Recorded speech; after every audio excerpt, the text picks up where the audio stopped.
రెడ్డి గారు అన్నారు ఒకేసారి ఉద్యోగాలు భర్తీ చేయొచ్చు కదా, ఎందుకని చేయట్లేదని. ఎందుకు చేయలేదో నారా లోకేష్ గారు ఏం మాట్లాడారు ఒకసారి విందాం.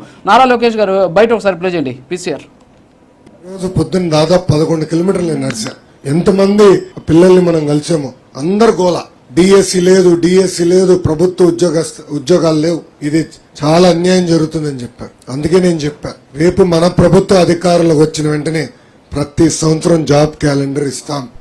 గ్రూప్ 1, గ్రూప్ 2, గ్రూప్ 3 నోటిఫికేషన్స్ ఒక పద్ధతి ప్రకారం విడుదల చేస్తాం. 5 సంవత్సరాల్లో పెండింగ్ పోస్టులని భర్తీ చేస్తాం. మీరు అనొచ్చు 5 సంవత్సరాలు ఎందుకు, ఒకే ఒక సంవత్సరంలో చేయొచ్చు కదా అని. కానీ ఇప్పుడు ఆర్థికంగా రాష్ట్రం చాలా ఇబ్బందుల్లో ఉంది.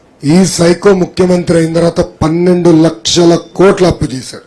అందరూ అనుకోవచ్చు బటన్ నొక్కినాడు డబ్బులు పడింది అని, కానీ అది అప్పు తీసుకుని బటన్ నొక్కాడు. అప్పు కట్టాల్సిన బాధ్యత ఇక్కడ ఉన్న మనందరి పైన ఉంది. ఈ రోజు వంశీ గారు చాలా క్లారిటీగా అధికారంలోకి రాకముందు ఎలక్షన్కి సంబంధించి యువగలం పాదయాత్రలో చాలా స్పష్టంగా నారా లోకేష్ గారు చెప్పారు. ఏమని చెప్పారు, ఒకేసారి భర్తీ చేయొచ్చు కదా అని మీరు అడిగితే లేదు చేయలేము అని చెప్పేసి కూడా ఆయన చెప్పారు. ఎందుకు చేయలేము అనేటువంటి దాన్ని కూడా ఆయన ఆన్సర్ చేసినటువంటి పరిస్థితి. ఇప్పుడు మాట్లాడు వంశీ గారు.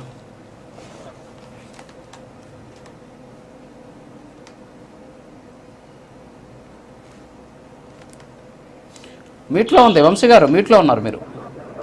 సార్ రాజు గారు, సారీ, ఈరోజు నా కాన్సన్ట్రేషన్ అంతా కూడా మధుసూదన్ రెడ్డి గారు మా ప్రభుత్వం మీద వేసినటువంటి ఒక నింద ఏంటంటే, గతంలో కూడా వీళ్ళు ఇలాంటివే చేస్తారు సార్. 54,900 మంది కన్సల్టెంట్స్ పెట్టుకున్నామని చెప్పి మధుసూదన్ రెడ్డి గారు చెప్పేటటువంటి మాట. ఆ తర్వాత ఇంకోటి ఏంటంటే, ఒక్కసారిగా జాబులన్నీ కూడా రిలీజ్ చేయొచ్చుగా.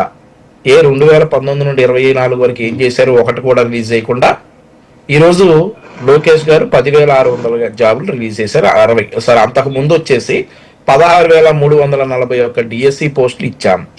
ఇలా ఇచ్చుకుంటా పోతాం, డెఫినెట్లీ చేస్తాం.